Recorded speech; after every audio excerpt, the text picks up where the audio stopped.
ఓం నమస్తే అండి అందరికీ. ఇక్కడ మాత అనే శబ్దానికి పర్యాయవాచి శబ్దాలు ఏంటో చూద్దాము. మాత అంటే 4 పర్యాయవాచ్య శబ్దాలని నేను చెప్తాను. ధాత్రి, జనని, అంబ, మాత. అంటే ధాత్రి అనేది కుక్షౌ సంధారణాత్ ఇది ధాత్రి. అంటే తన గర్భమందు శిశువు యొక్క ధారణ పోషణలు చేస్తుంది కాబట్టి ధాత్రి అని తనని అంటారు. ఇది ఒక ధాతువు అనమాట. ధాత్రి అనేది ధా ధాతువు.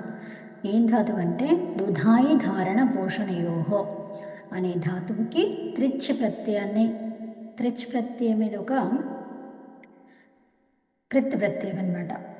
సో ఈ ప్రత్యయంతో చేర్చడం వల్ల ధాత్రి అనే శబ్దము ఏర్పడుతుంది. అలాగే జనని, జననాత్ జనని తథా అంటే జన్మను ఇస్తుంది కాబట్టి తను జనని.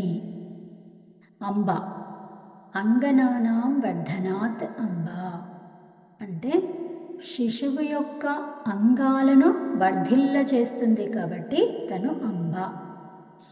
మాత అంటే మాతా స్యాత్ మాననాత్ అంటే మాననీయురాలు కాబట్టి స్త్రీకి మాత అని పేరు.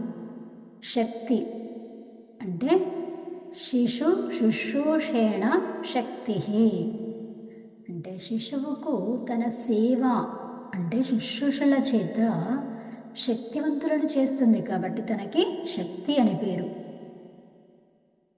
ఓం శాంతి.